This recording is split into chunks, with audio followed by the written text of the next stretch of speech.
Hey guys, this me Hasan and welcome to my channel Hasan academy. तो आज हम लोग डिस्कस करने जाएंगे few general aptitude question of GATE 22 जो कल ही एग्जाम हुआ था। मेरे पेपर में जो भी था 2-4 क्वेश्चन मुझे याद है जनरल एप्टीट्यूड का, वो सब मैं आज डिस्कशन कर दूंगा। बाकी मेन सिलेबस का या फिर मेन कोर्स का जो भी था सब्जेक्ट का वो मैं बाद में डिस्कशन कर दूंगा। तो देखो, सबसे पहले मैं डिस्कस करता हूँ ये क्वेश्चन जो मुझे याद था थोड़ा बहुत।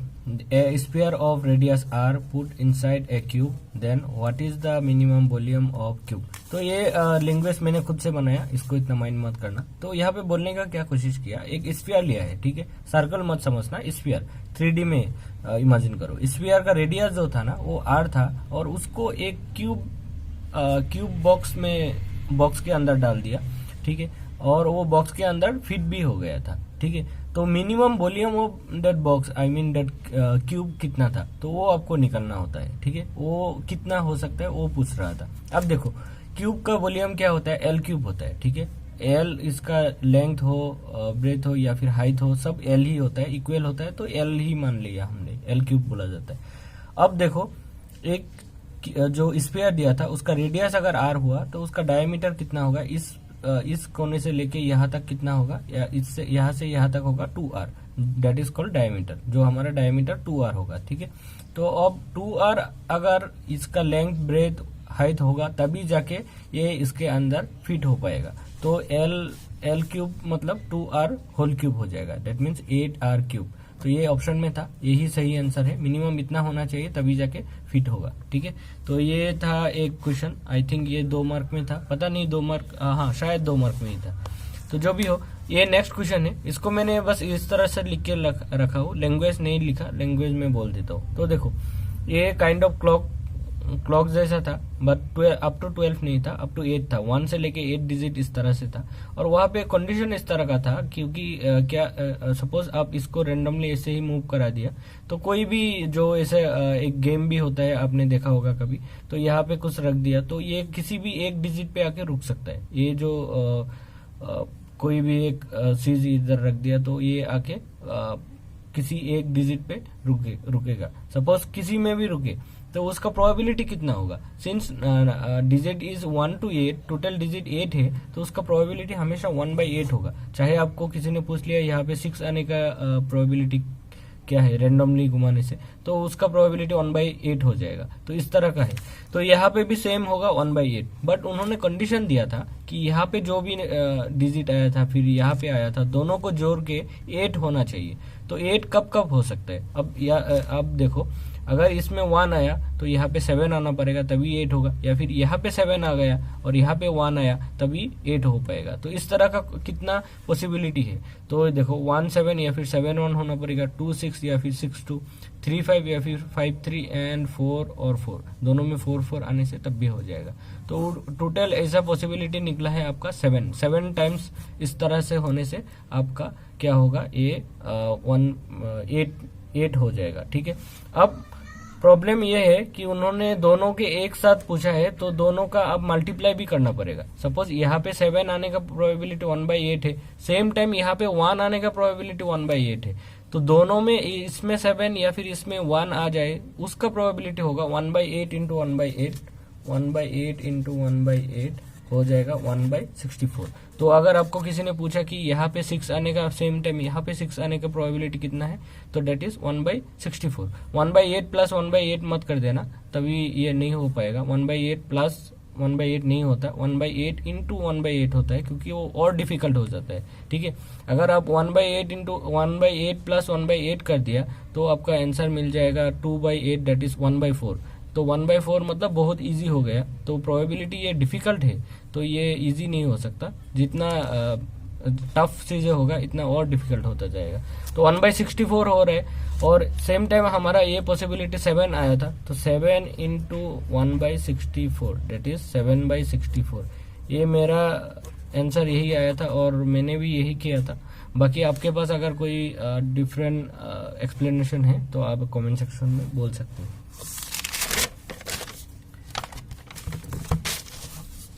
बाकी यहाँ पे और एक क्वेश्चन दिया था जिसको मैं यहाँ पे लैंग्वेज में लिख के रखा हूँ, ताकि आपको एक्सप्लेन करने के टाइम में डायरेक्ट आंसर निकल जाए। तो देखो, PQRSTU, ये 6 लोग है, ठीक है, 6 पर्सन है, जिनको क्या किया है, in a round table 6 people sitting face towards the centre, ठीक है। तो यहाँ पे ड्रॉ करके जाऊंगा तभी आपका आंसर निकल जाएगा। ये हमारा राउंड टेबल है, इसका सेंटर की ओर फेस करके 6 लोग बैठा है, ठीक है। तो कोई भी 6 लोग PQRST, और उसमें कंडीशन क्या देके रखा है, P is the neighbour of S and T। तो हमने सपोज यहाँ पे P लिख दिया, तो इसका क्या करना होगा, यहाँ पे अगर P है तो इसका नाइबर होगा इधर S हो जाएगा, इधर T हो जाएगा, ठीक है, क्योंकि दोनों का नाइबर है तो दोनों 2 साइड में होगा, ठीक है। और उसके बाद दिया Q sitting totally opposite of P in front. Totally opposite मतलब इसका फ्रंट में, क्योंकि फेस टू फेस सेंटर की ओर दोनों फेस करके रखा है, तो ऑपोजिट हो जाएगा, इन फ्रंट हो जाएगा एक दूसरे का। तो ये हो जाएगा Q, यहाँ पे टोटली ऑपोजिट में रहेगा, ठीक है। और उसके बाद क्या पूछा है लास्ट लाइन में, SR and TU is equal distance, then what are the neighbours of Q। SR and आपका TU दोनों का इक्वल डिस्टेंस है, तो इसको आप किस तरह से लिख सकते हो, सपोज ये S है तो यहाँ पे हम लोग R दे देंगे, फिर ये T करके यहाँ पे अगर U दे दिया तो इक्वल डिस्टेंस हो जाएगा, SR इक्वल डिस्टेंस हो गया, और T से लेके हम यहाँ पे U दे दिया तो ये हो गया इक्वल डिस्टेंस, ठीक है। अब लास्ट में क्या पूछा, what are the neighbours of Q। तो इस तरह से आप कंडीशन के थ्रू ड्रॉ करने के बाद आपका Q का नाइबर क्या क्या दिखाई दे रहा है वही आपका आंसर है। यहाँ पे तो R एंड U आ गया, बाकी किसी का अगर कुछ और आया तो आप ये बोल सकते हो, तो हम लोग ये फिर से डिस्कस कर लेंगे।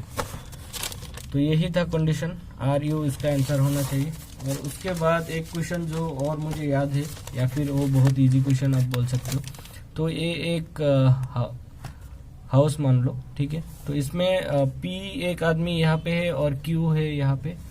P को Q के पास जाना है तो किस तरह से जाएगा, और ये जो इमेज है ना, ये ऊपर से लेके दिया है इमेज, और ये सब डोर है, कितना मिनिमम डोर खोल के आप वहां तक जा सकते हो। अब देखो यहाँ से अगर P शुरू किया और P ने इस डोर को तो क्रॉस करना ही होगा, इस डोर को क्रॉस किया, और उसके बाद अगर इधर गया तो यहाँ पे जाने से सेकंड हो जाएगा, थर्ड हो जाएगा, फोर्थ हो जाएगा, ये बहुत ज्यादा हो रहा है। अगर यहाँ से भी क्रॉस किया सेकंड थर्ड, ये भी थर्ड हो रहा है, तो आप उधर से ना जाके तो ये आप सीधा इधर से आ जाओ। तो यहाँ से आके यहाँ पे देखो, यहाँ पे कोई डोर वगैरह नहीं दिया उन्होंने, बट यहाँ पे खुला रखा है, दैट मीन्स आप यहाँ से शॉर्टकट जा सकते हो और इसके पास पहुंच जाओगे। तो मिनिमम डोर 2 होना चाहिए, ऑप्शन में भी 2 था। बाकी ये जगह क्यों खाली रखा था, मुझे याद है पक्का कि यहाँ पे खाली रख दिया था इस तरह से, शायद इधर से जा सके इसीलिए खाली रखा। जो भी हो, तो मेरे हिसाब से आंसर 2 होना चाहिए, मैंने भी 2 लिखा था। बाकी आप देख लेना, या फिर आंसर की आने से कंफर्म होगा, क्योंकि गेट एग्जाम में काफी टाइम बहुत ट्रिकी सवाल भी रहता है। ये खाली रखा, इसका मतलब ये नहीं कि इधर से आप जाओ, डोर होके ही जाना है था, क्या पता। तो एनीवे 2 होना चाहिए। बाकी किसका क्या राय है आप बोल सकते हो। बाकी देखो यहाँ पे कुछ एक राइस के बारे में बात किया था। आप लोग जिसने भी एग्जाम दिया है, आई होप सभी ने ये करेक्ट कर लिया। उन्होंने ये बोला था हमारे नॉर्मल जो राइस है वो ये एनवायरनमेंट के कंडीशन के वजह से यील्ड धीरे धीरे कम होने लगा। बट ये कुछ राइस फुल फॉर्म भूल गया मैं, GSR राइस था, ग्रीन कुछ राइस था। तो इस राइस का खासियत ये था कि ये हमारा एनवायरनमेंट चाहे जितना भी हार्श कंडीशन में चला जाए, फिर भी ये उसी टाइम में भी हमारा यील्ड थोड़ा इंक्रीज करेगा, मतलब राइस का यील्ड इंक्रीज करते रहेगा, प्रोडक्शन ज्यादा होगा। तो इन फ्यूचर इस राइस को फील्ड में लाने का कोशिश किया जा रहा है। तो नीचे कुछ कंडीशन था कि रीजन क्या है।